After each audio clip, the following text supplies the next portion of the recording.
Do you feel that there is sometimes a barrier between you and good deeds? You want to pray Qiyamul Layl, you want to pray Fajr in the Jama'ah, but you're not able to. You want to fast, but you're not able to stay consistent. You want to memorize the Quran, but you keep giving up after a while. You start learning a book of ilm, but you're not able to continue and be consistent. If this is you, then I want you to listen to this passage by Imam Ibn al-Qayyim rahimahullah in his book Al-Fawaid, for it is truly profound.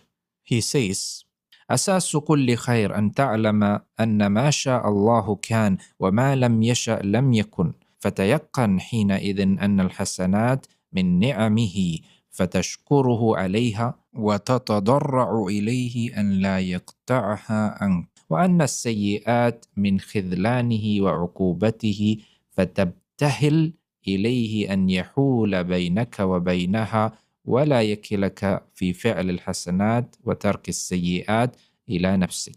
The foundation of all goodness is to know that what Allah wills comes to pass and what He does not will does not happen. Once you are certain of this, you will realize that good deeds are from His blessings. So you thank Him for them and humbly ask Him not to cut them off from you. As for bad deeds, they are from His abandonment and punishment. So you plead with Him to keep them away from you and not leave you to yourself in performing good deeds and avoiding sins. What does this mean?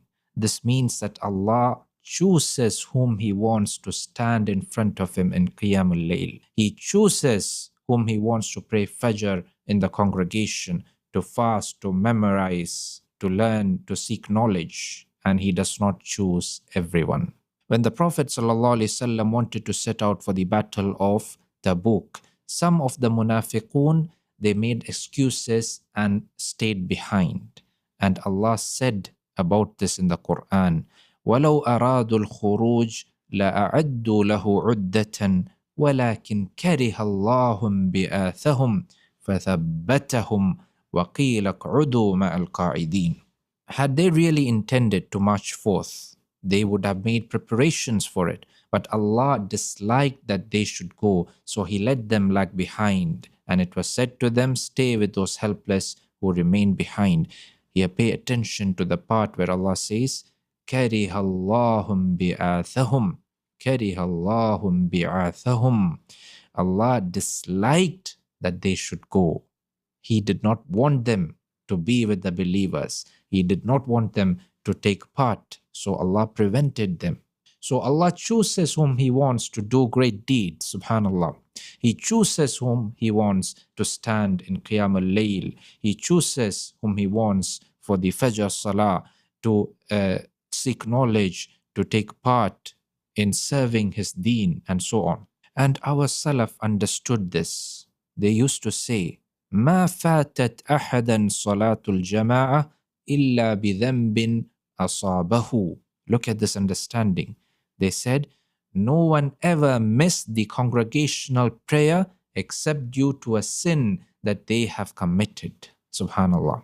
And they used to see missing even one salah as a calamity because they felt this way. They felt that Allah did not want them to take part in the salah and in this ajr. قال حاتم الأصم فاتتني الصلاة في الجماعة فعزاني أبو إسحاق البخاري وحده ولو مات لي ولد لعزاني أكثر من 10,000 لأن مصيبة الدين أحون عند الناس من مصيبة الدنيا.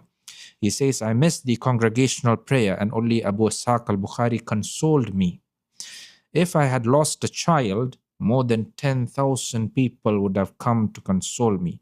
Because to the people, the calamity of religion is lighter than the calamity of the world. What is he saying here? He's saying that losing a son would have been a lesser calamity than missing the salah. Subhanallah. Why did they think this way? This is because they felt that Allah found them unworthy to stand in front of Him in the salah. So what is the solution for us who are weak in our ibadah, miss the congregational prayers, and sleep away the days and nights?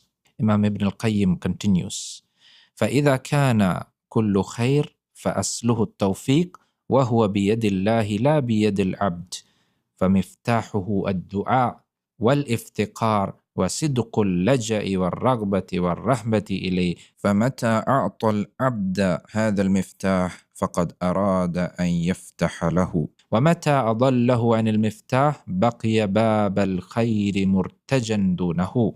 If every good has its root in tawfiq, divine guidance, and that guidance is in the hands of Allah and not in the hands of the servant, then the key to it is supplication, it is dua, humility, sincere turning to Him and longing and fear of Him. Whenever a servant is granted this key, it means that Allah intends to open the doors of goodness for him. But if he is misled and loses the key, the door of goodness remains locked before him.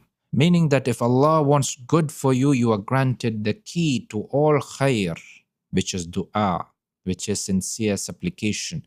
If you are sincere in your dua, it will open the doors of goodness for you. If you understand this, you will realize that you have no part in your good deeds. They are simply tawfiq from Allah Azza wa Jal. And if you find yourself blocked, then make sincere tawbah and ask Allah to grant you the tawfiq to do good deeds. And never be proud of the deeds you have done. May Allah grant us tawfiq and may He make the doing of khair easy for us. Assalamu alaikum wa rahmatullahi wa barakatuh.